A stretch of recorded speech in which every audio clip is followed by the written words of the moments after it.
Welcome to This Day Live, the Sunday talk show, where we discuss all things political, bringing you the top stories locally, nationally, and from around the world. I'm Ruben Abati, and This Day Live begins now.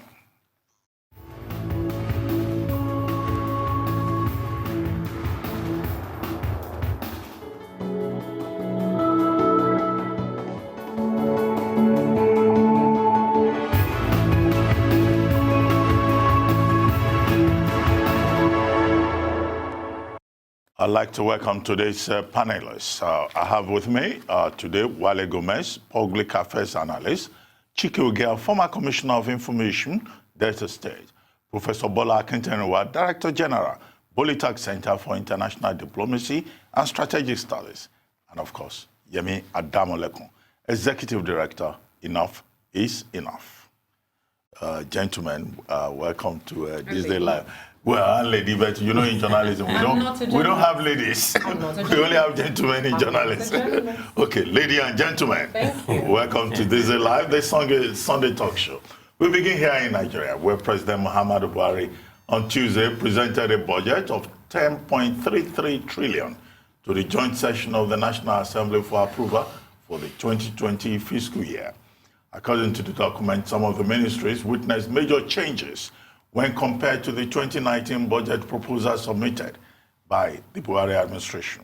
However, the Ministry of Works and Housing called the lion's share. Sectors heavily favored in the budget presented to the joint session of the National Assembly include power, with about 127 billion naira, transportation, 123 billion naira, University Basic Education Commission, UBEC, 112 billion naira, zonal intervention projects, 100 billion naira. The 2020 budget is 1.4 trillion higher than the 8.9 trillion budget of 2018 or 2019. President Buhari said the 2020 budget had been designed to be a budget of fiscal consolidation to strengthen macroeconomic investment, invest in critical infrastructure, human capital development, and enable institutions, especially in key job-creating sectors. Meanwhile, President Buhari on Friday ordered the suspension of foreign trips for ministers and heads of federal agencies pending their defense of the 2020 budget before the National Assembly. The order takes immediate effect to enable functionaries and agencies of the executive arm to provide the required cooperation with the legislature to ensure timely passage of the appropriation bill. Well, I mean, Yemi and gentlemen, a number of quick things about this budget. The executive arm of government is trying to keep its promise to go back to the January-December budget cycle, and they had made the effort to present the budget early. And you can also see on the side of the National Assembly an effort to make sure that all of this is wrapped up early enough for us to be able to make the January to December budget cycle. And the president has even gone a step further to show good faith on the part of the executive to say, look, heads of MDAs, ministries, departments, and agencies that may be required by the National Assembly to come and offer details, line by line explanation of the budget should not travel until this major national assignment is done. That's one leg of it. The second leg of it, of course, is the details. You know, the budget is pegged at about 305 naira foreign exchange rate, just a little above 2 million barrels per day production. But some people have argued against the benchmarks, the basic benchmarks. What do you think? Let me start with you, Chike Ogea. Well, you said it, two-pronged question. The first one is form, if you asked me, you know. But even if I get to that, what is a budget, really? It's an estimate, right? We make that mistake thinking that when we read all these figures, and so shall it be, you know? And that's very far from the reality. You have to first think about the sources of funding this budget, and then to what degree or what percentage is it going to be funded. So that's going to be the first problem to be dealt with. The second one, like I said, is the issue of the form. Whether it's June to June or December to December, that doesn't really matter. The important thing is that let us run a budget for 12 months, 12 calendar months as it were, and at the end of that year, know that at least you have run a budget with at least maybe 85%, which I don't know if it has ever happened. Then, like I said again, now when you start looking at those critical interventions and where those monies have been kept, health, education, even works and housing that had those things can hardly do anything in our federation. And if and if you asked me, the problem with Nigeria, it's not this budget business and whether the Senate or the House of Reps, it's been antagonistic to the executive like we saw before and all that, and whether they now have the lovely sweetheart relationship which is going on now. That I don't think is the issue. I think the real issue is going to come basically to where is the source of funding this budget? And like I said again, as long as we keep operating the constitution we operate, because I think that is where the major problem with Nigeria is. I don't know how any of these things will work. I assume in another 12 months we'll be here and we'll be talking about a 40-something or less than 40-something% performance of this budget. And that is the truth. I'm not being a pessimist and I hope I'm proven wrong, but I haven't seen anything that has inspired me to think otherwise. Well, but Yemi, what do you think? I mean, some people have expressed the concern because the president submitted not just the appropriation bill, there was also a fiscal strategy bill. There were two submissions. And that fiscal strategy bill is where the government is proposing, additional increase in value-added tax. And that has prompted some senators to say, look, this is a budget of taxation, that the government does not have any original ideas about how to expand the revenue base. And then people have also expressed concern about the huge budget deficit that is built into it. They've expressed concern about the fact that the funding of debt service, debt is also too high. And that has always been the case. The current expenditure is lower than capital.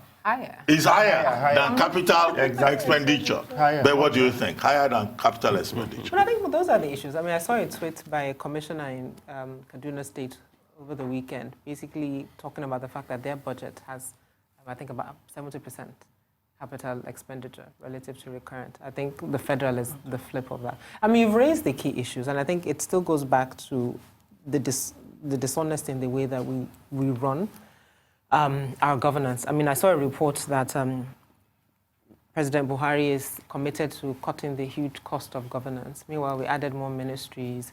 He's refurbishing planes with I don't know how many billions. So that for me is a problem. And then you also layer that, for me, and the National Assembly that in and of itself is not accountable. So the National Assembly since 2010 has not made its own budget public. They made it public for the first time in 2017. In 2018, it was not public. In 2019, it was not public.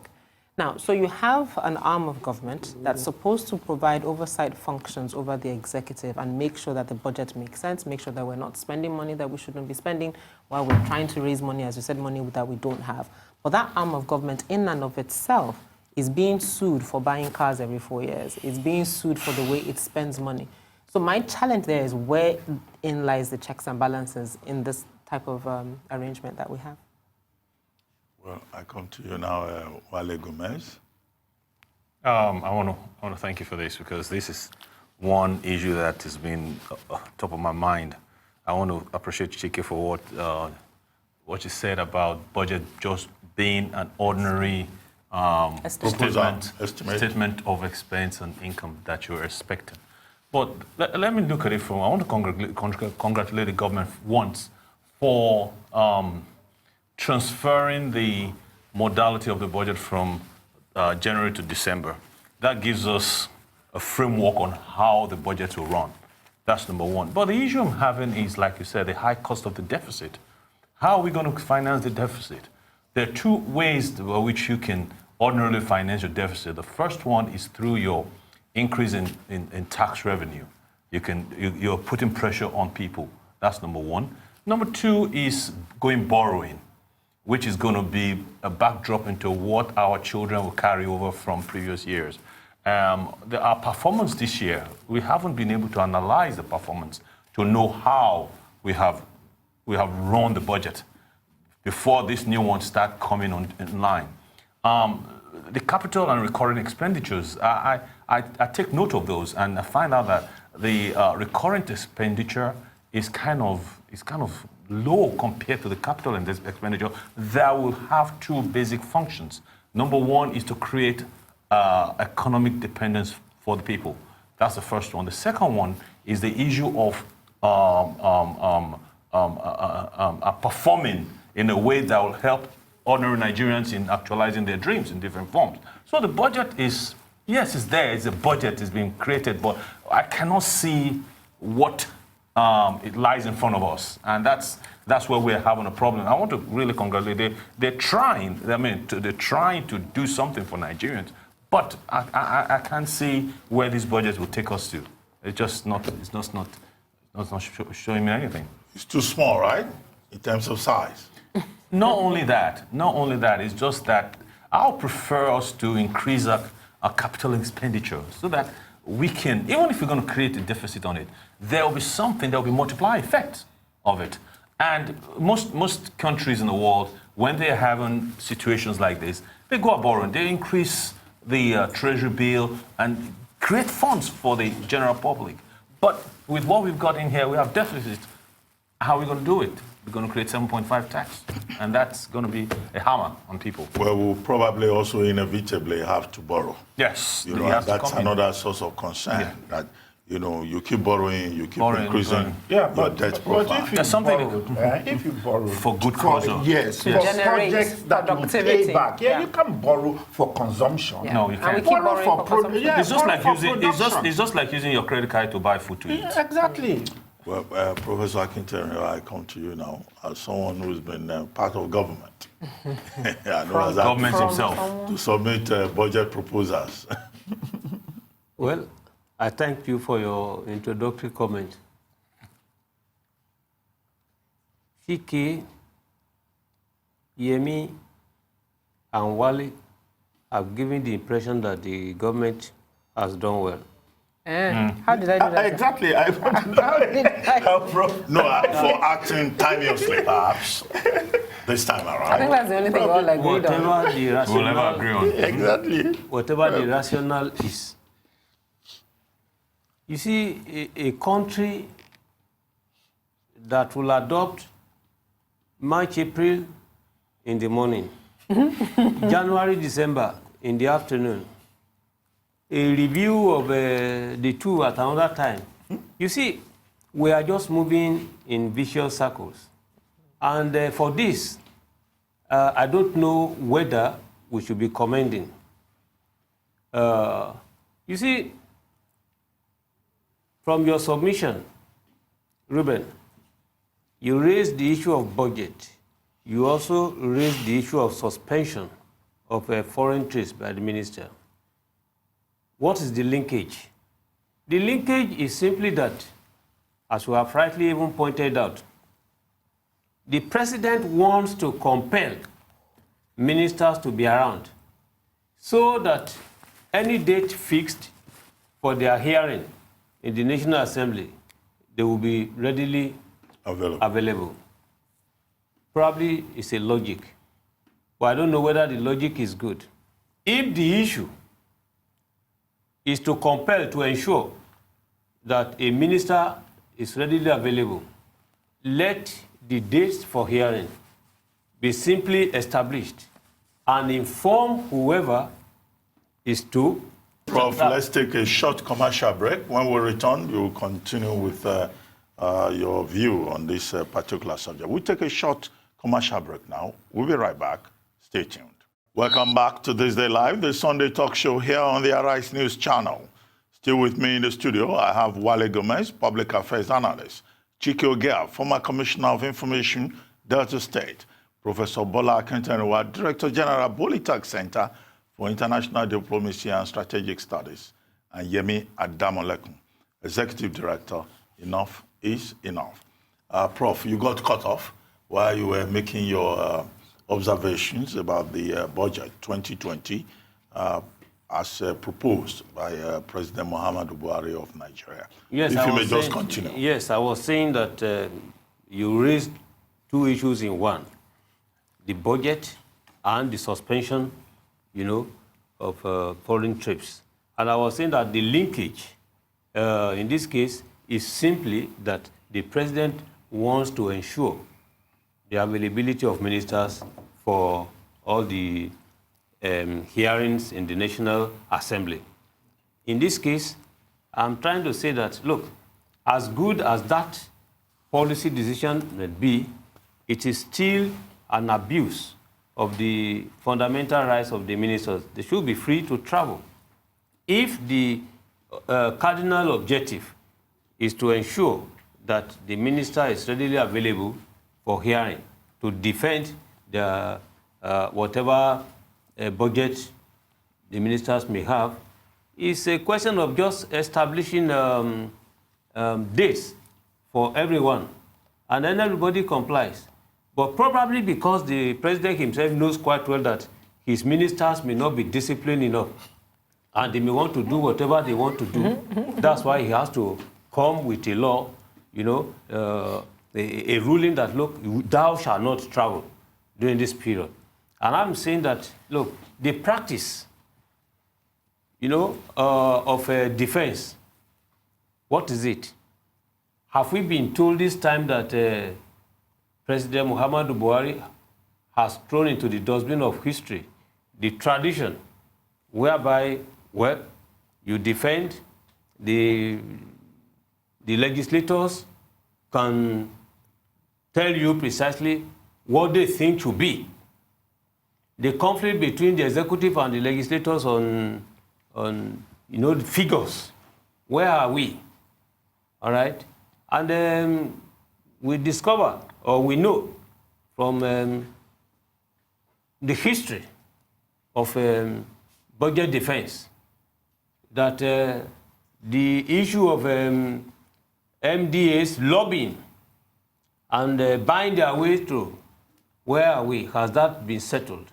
Perhaps more interestingly, the problem raised, in addition to what Mshike had said, funding.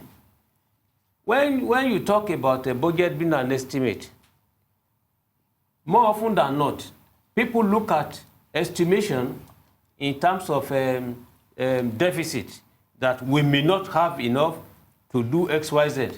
But what about over-budgeting? What if, for instance, circumstantially, you have a new policy on OPEX now generating or allowing us to produce more than the 2.2, 2.3, 5 point, anything you want, and then you have more money. Anyway, so you see, the issue of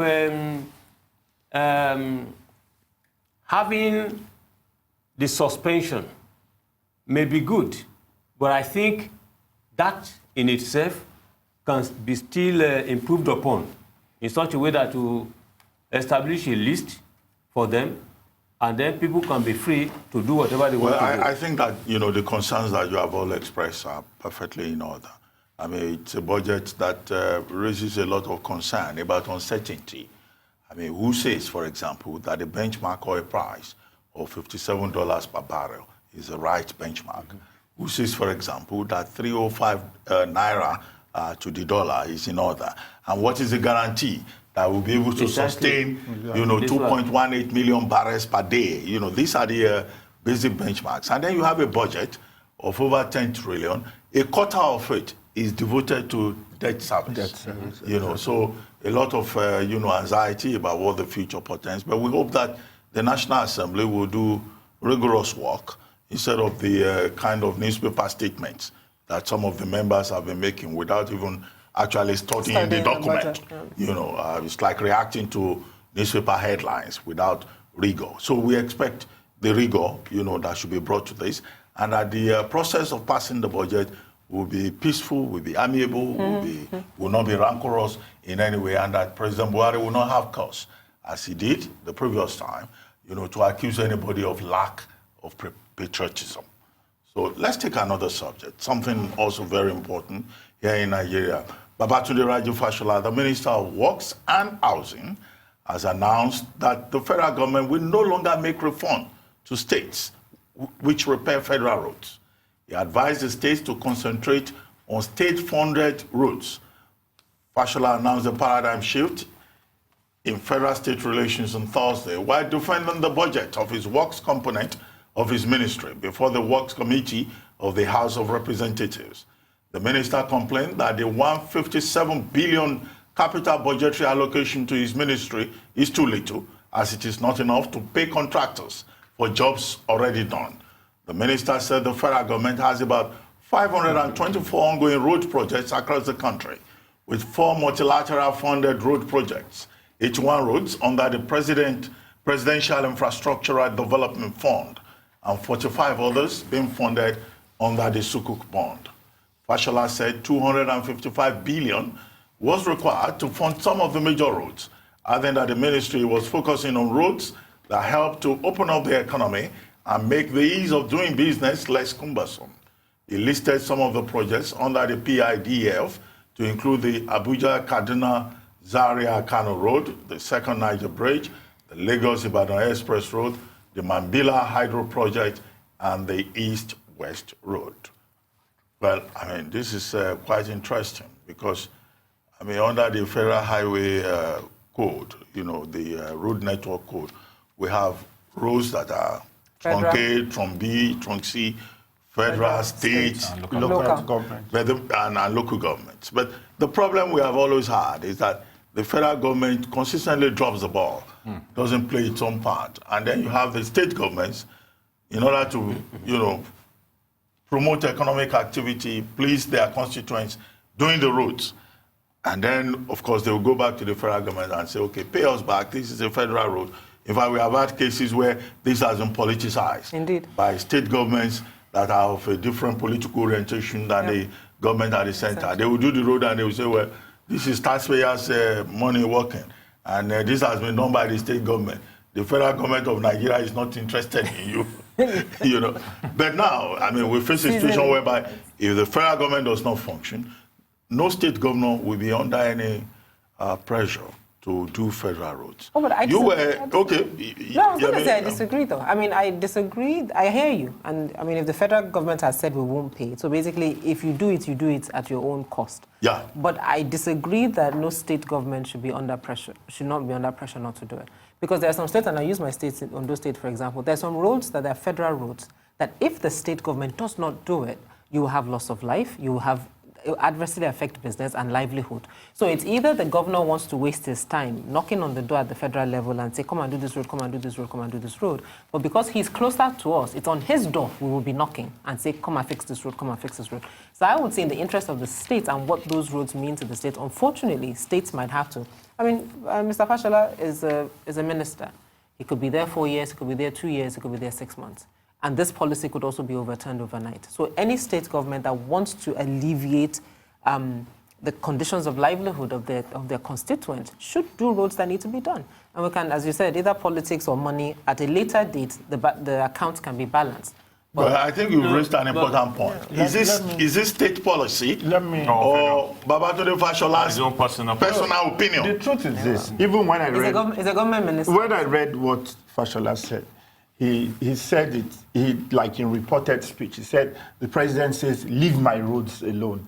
You understand what I mean? I wondered what that really meant. But be that as it may, the truth here is that the state governments don't have open-ended funds.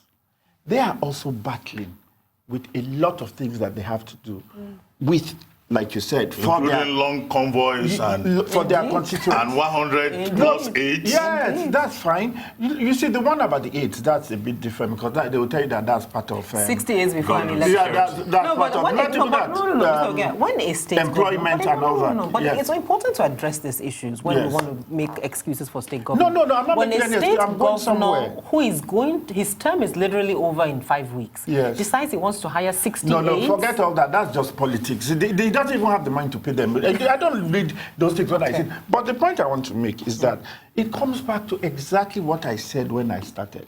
It is our constitution. That is the problem. As long as we burden the federal government with all these things, nothing will happen. You have a giant with the feet of clay. Until then, and that is why we roads need to be done. That is why the whole roads have collapsed. Chike, you think they should be solved by the revenue, a review of the revenue allocation A review formula? of the Take some constitution. things off the federal government, Yes. review the constitution, Definitely. and empower the States Definitely. the states and the And also locals. not just, hold on, sorry, before you go on, sorry, Mr. Gomez, but I think, while I agree, but I think what tends to happen is when we focus on the ineffectiveness on how money is shared and resources, we forget the accountability piece.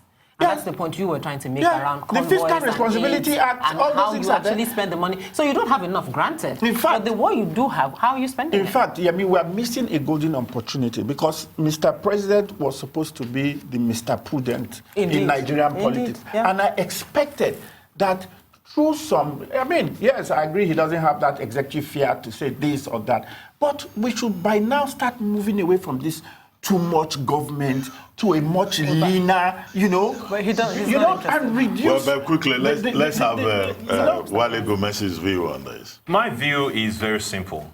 There's no way the federal... I don't know where Mr. Fashola is coming out with all this, my get off my road and all this stuff of my government. I mean, we're all Nigerians. When you go through all these roads, when your cars are bumping up and down, you won't think it's a federal road or Lagos road. You know that this thing is messing up your car. And the state government are the ones that are very close to these roads. Why would you now say, don't touch my road? You are in Abuja. For example, the roads on Lagos roads, and they are supposed to be federal government roads. These roads are horrible.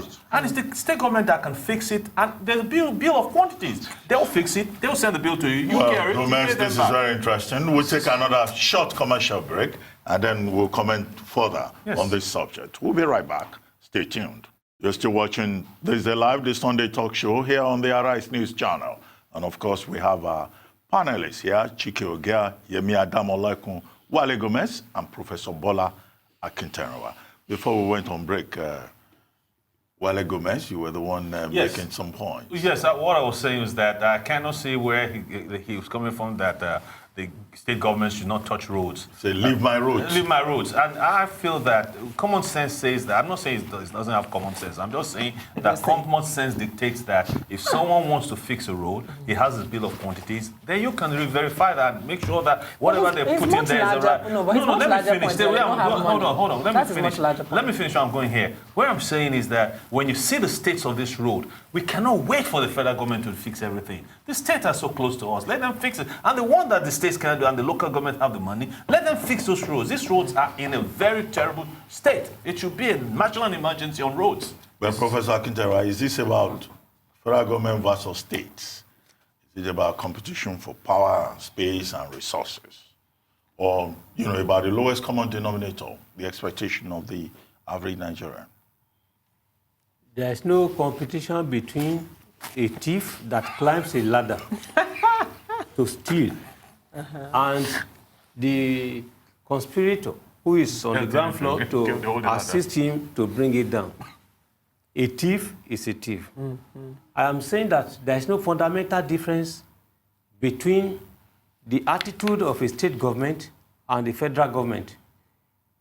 You can talk about trunk A, trunk B, trunk C roads. Why should you differentiate between roads? Say some roads belong to federal government, some states belong, some roads belong to local governments, all along. When the users of the roads, all right, when vehicles move, like Wale was trying to talk about vehicles moving with their bumpers, their shock absorbers suffering. Is there any distinction? No. There shouldn't be any reason for categorizing rules into state, into federal, into local government.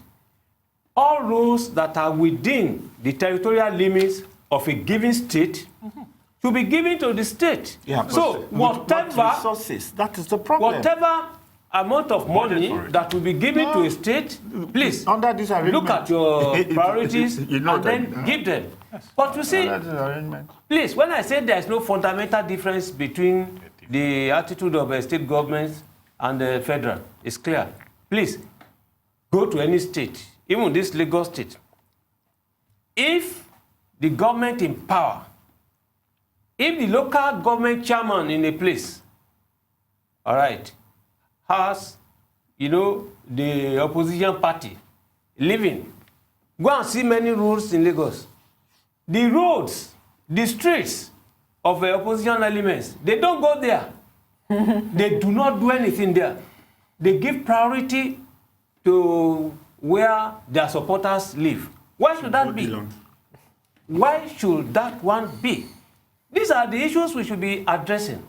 So please, if you listen to comments on Radio 92.9, you see complaints coming every morning, begging their local government chairmen, the government. No, traffic radio is 96.1 FM.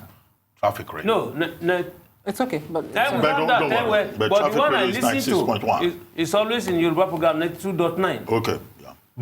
Bond. Is Okay, Bond that's FM. Bond FM. Bond FM. Please look at their complaints. If you see how people cry, It's ridiculous. are now telling people to say, look, we have been cut off, or this bridge has been, has broken down. Please, you ask yourself, are we in Nigeria? And if you are in Nigeria, which Nigeria? These are more fundamental questions we should be addressing. Prof, you are right. I mean, the average Nigerian is not worried about the politics of it. Okay. The average Nigerian wants efficiency. Yes. He wants good roads. He wants good transportation network so that the promises that have been made by the politicians, can be met. And the only way to get that is by altering your constitution. That's what I keep saying. And changing the funding formula. But let's take another subject. A BBC documentary has detailed a slew of sex for grace stories emanating from universities in Nigeria and Ghana through its African Eye program. To get the stories of sexual harassment out, BBC reporter Kiki Modi and her team went undercover, speaking to lecturers and students in Nigeria and Ghana, while arming themselves with body or spy cameras. The documentary triggered a massive uproar on social media, particularly in Ghana and Nigeria, as it focuses on two leading public universities in the two countries, the University of Ghana and the University of Lagos.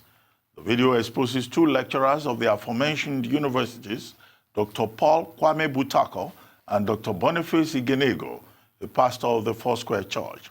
The documentary also exposes various instances where some lecturers made sexual advances towards vulnerable female students. Hashtag Sex for Grace garnered more than 40,000 tweets the morning it dropped and was #1 on Ghana Trends, with almost every user calling for the heads of lecturers already implicated and those yet to be uncovered.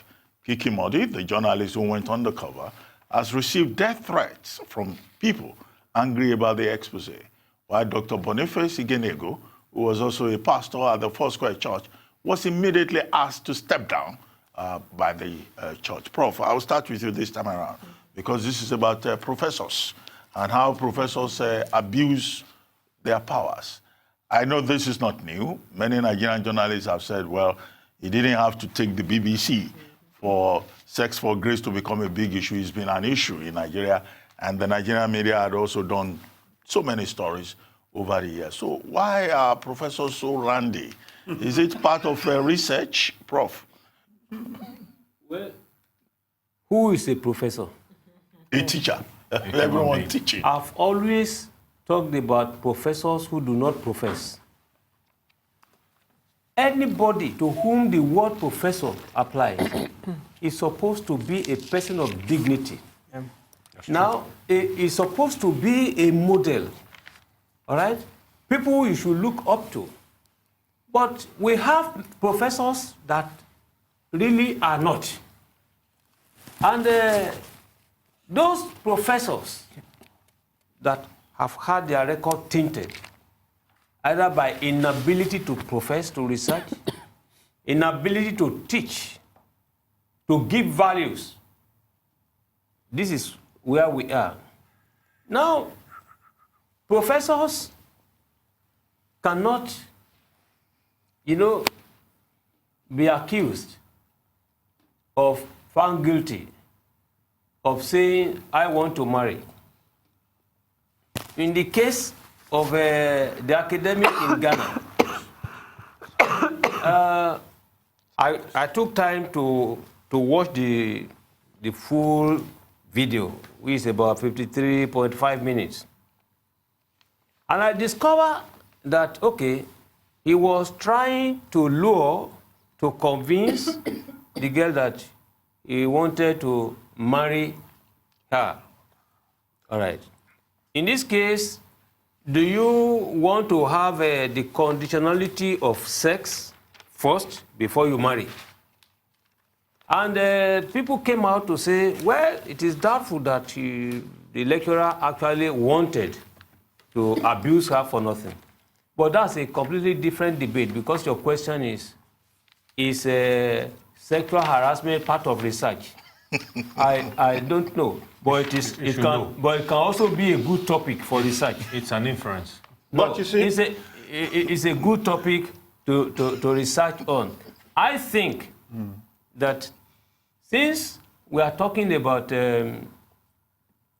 sexual harassment every day, it is not new, it is true. But why is it an issue now? Why is it an issue now? That can be a research question. A second research question is that the victims, the girls, the students, we should understand this sexual harassment from the perspective, or let me say, it's the same thing that happens at the level of a couple. All right. Why will a man, as a result of unfaithfulness to the wife, go outside? So, if a lecturer opts to abuse the students, then he must be accused also of unfaithfulness, especially if he's already married. That's not a crime. of course, Adultery is not a crime. Adultery is a crime. it's a sin. No, in Aoko versus Fagbemi, It's a sin. adultery was not considered a But- crime. but- It's but- seduction. Yeah, That's a crime. Look. When you seduce a man's wife. But more importantly, Is it not Aoko versus Fagbemi? more importantly, what I just want to say, That's the locus classic. my piece on this, and Yeah. it's simple. This has been there since time immemorial. So why it's coming out now is because we want it to come out now. I was in the university between the ages of 80 to 83. I mean, between Yes. the years of 1980 and to 1983, and it was there. And it will always be there. Because whether you like it or not, these professors, as wrong as it is, they see these favors as part of their fringe right. benefits. No. Why is it not happening? Let me finish. advanced countries? And it has gone It is so happening in bad. advanced countries. It has gone so bad in Nigeria now, because like every other thing, every part of our value system has decayed so terribly over the years. And I think it is something that the full weight of the law should be made to bear upon The law it is there. and stamp it out. The law has always because been whether there. we like it or not, it is there. It is wrong. Even you see some people. You see, I'm a lawyer, and what I tend to like to do is throw up, especially what the other scenario is. Somebody, it doesn't mean I believe in it. So don't, you have to get that straight. Somebody says, okay, you are talking about sex for grades. What about grades for sex? There are women that take themselves willfully. So the because professor- The professor has because the responsibility. No, yes, sorry, I agree. Wait, hold on. I agree. So, but why is that an issue, though? I'm just throwing it No, up. but why? No, but why is it the throwing counter up. to this? Because it's Okay, always It's not a the counter. You see, you No, jump. Yemi, I'd I like think to have it's not a your counter. viewpoint on this, but It's we'll not a counter. take another shot. I would never condone that. It's not a Chike, counter. Chike. I have a daughter. Chike. It doesn't matter. Chike, we'll take another shot. I'm just telling you that this It's not thing. Please hold on. University of Lagos Hold on. has- Can we go on a short University of break? Lagos And then has we come back to this. the rules. Can we go on a short break? That's And fine. we'll be right back. Okay. Just stay calm. Welcome back to Thisdaylive, the Sunday talk show here on the Arise News channel. Still with me in the studio, I have Wale Gomez, Public Affairs Analyst, Chike Ogia, former Commissioner of Information, Delta State, Professor Bola Akinterewa, Director General, Bolitac Center for International Diplomacy and Strategic Studies, and Yemi Adamolekun, Executive Director in Office North. Before we went on break, Chike had made the point that there are two sides to this sex for grades matter. That you also have a case of female students throwing themselves at professors. And in fact, many professors are victims, victims of grades for sex offers from female students. But Yemi, you don't seem to agree. No, at all. And I find it very sort of disingenuous that that's a joke, quite frankly. Because a professor in a position of authority has the authority to get any student that's harassing him suspended or whatever the process in the university. So it's not the same because it's not about sex. Nobody said it was the same. It's not about sex. Nobody said it you was said the same. at victims. I'm responding to Mr. Abati, Mr. Oga. Okay. That's the point he made. He said they're also victims. I don't see them as them being victims. Because Yemi if a is student... correct there.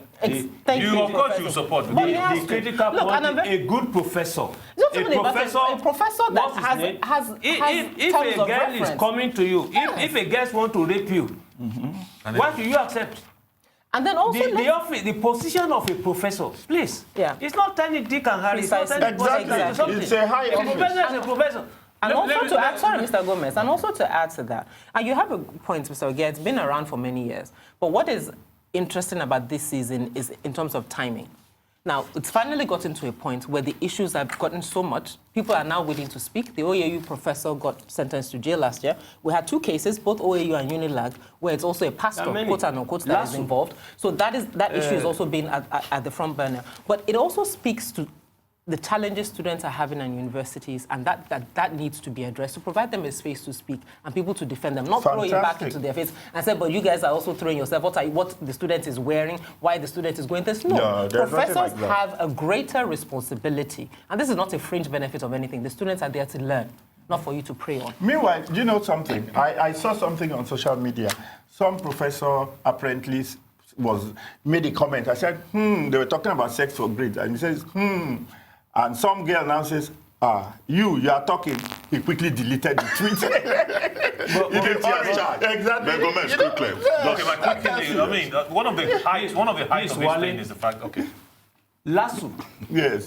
Melei Yes. was accused. In his own case, he sedated the two girls. Can you imagine? Okay. So it's not just a question That of is even- just seduction. Gomez, quickly, so that we take One of one the more reasons topic. why That's a these higher girls crime. are kind of vulnerable is because they want to have a good grade. And if the professors are giving them bad grades because they want to sleep to them, we should introduce what we used to have in England, if they still have it in this country, excellent marker. If you feel that the professor has given a wrong grade, you have the right to submit to an excellent marker who doesn't know you, doesn't know anything about you. It just goes through your submission and give you a good mark, and that mark has No, to be but you know something? I don't know if they have in this No, country. no. That will solve all this. Somebody said even these external markers work in cahoots with the professors. Because they are all the same. And they'll just give you 2 marks. They'll just give you 2 marks. Can I just add one thing? Sorry, sir. What's also very important to Mr. Ogia's point about why now, it's also the relevance that we give foreign platforms in this country. That was done by the BBC. The presidency commended the BBC. Meanwhile, the Daily Nigerian that showed Governor Ganduje collecting money spent 18 months tracking the story, presenting the story. The presidency didn't see that worthy of being commended for this commending or believed. Exactly. On this professorial issue, Yes. my experience... Prof, we need to move on. Please. We'll take one more topic. One second. Please. Why is this water? My governing council, Nigerian Institute of International Affairs, bastardized professorship by linking up with assessors of professors. I complain about that one. So if people who are meant to ensure that we have professors worth, Being called professors. being called professors, Then you now have a governing council that this time will be telephoning and linking up, trying to influence professorial assessments. So where do we go from there? Anyway, ladies and gentlemen, what we know is that the University of Lagos has set up a panel. In fact, the University of Lagos has a standing panel to look into matters And like they this. have closed down the Are cool they, room. are they, shut down the Cool room. It's not cold. It's cool. I'm telling you, I had Prof has been there now. Don't forget it. That was the school I went to. Ogundipe himself was the one that said it's a cool room. And at the not University cold of room. Ghana, They have no cold room. you have the indicted professors insisting that they've done no wrong. And they are threatening to even take BBC to court, to sue BBC for defamation. But we'll keep watching the story. But in the meantime, all professors should listen to Yemi and behave themselves properly. Let's take another story now. Ethiopia, the Nobel Peace Prize. The 2019 Nobel Peace Prize has been awarded to Ethiopian Prime Minister Abiy Ahmed for his work to bring an end to a long-running border dispute between his country and neighboring Eritrea. The Norwegian Nobel Committee also cited Abiy's internal reforms. William J. Kelly Jr., Sir Peter J. Ratcliffe, and Greg L. Semenza won the 2019 Nobel Prize in Physiology or Medicine. According to Nobel Assembly, their work has paved the way for promising new strategies to fight anemia, cancer, and other diseases. James Peebles, Michel Mayor, and Didier Queloz won the 2019 Nobel Prize in Physics.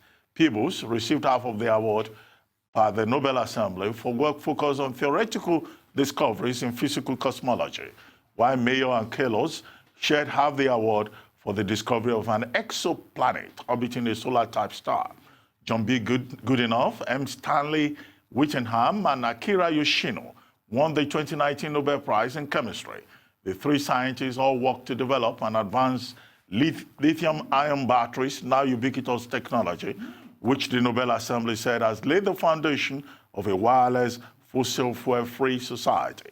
Finally, Austrian novelist and playwright Peter Handke won the 2019 Nobel Prize in Literature for an influential work that, with linguistic ingenuity, has explored the periphery and the specificity of human experience. According to the Nobel Assembly, the 2019 Prize in Economic Sciences will be announced on Monday. This year's award is the 100th Nobel Peace Prize Award since 1901. So Nobel Prizes for this year, only one are standing. The only thing to add again is that the Nobel Prize for Literature for 2018 was announced this year, and that's because last year there were some issues about, sex scandal again, about all kinds of allegations. But that has been announced this year, and it's gone to Olga Takazuk of Sweden, I think, Swedish, yeah. Okay, so, Prof, let's focus first on Abiy Ahmed, 43-year-old Abiy Ahmed, Prime Minister of Ethiopia, awarded a prize for his peace efforts in that region. Although my own favorite is Greta Thunberg. She didn't make it this year. Maybe she will make it next year. Well, it's not yet the time for Greta Thunberg. The reason is that the award is meant to appreciate efforts being made to achieve. Note it very well. Efforts being made to achieve, not necessarily a situation of fait accompli. So, Abiy Ahmed, Prime Minister of Ethiopia, has tried to a great extent to bring peace between Ethiopia and Eritrea. For good 20 years at least, his efforts so far have led, to at least no shooting war. But the award, it is argued that, well, the diplomatic efforts is embarking upon are yet, to be finalized, to lead to permanent settlement of the misunderstanding. Or Well, shouldn't that's he why I even have said- shared the prize with President Afewerki of Eritrea? Because it looked like it was a joint effort, even Well- this effort that they have made. Well, because he took the initiative and he has been leading the efforts, probably, at least that's why I've said this award, this prize is given on the basis of efforts being made to achieve. He's leading that particular effort. You know, Alfred Nobel, when he put this thing in place in 1901, what he considered was that Nobel is a businessman. He left his money that, look, whoever is able to impact on the greater humanity, the number of people benefiting from your efforts. Well, that whatever may have been the issue, I think congratulations to Abiy Ahmed. Yemi, do you agree? No, I just think, yeah, definitely. And a good time for the Kenyan marathon runner as well. Excellent time for Africa this week. And for me, the guy is just 43. 43 years old, and he made such an impact. Well, on that note, we have to go. We have to wrap up. congratulations to him. You've been watching This Day Live, the Sunday talk show here on Arise News. I'm Ruben Abati. For my entire team here in Lagos, it's bye for now, and thank you very much for watching.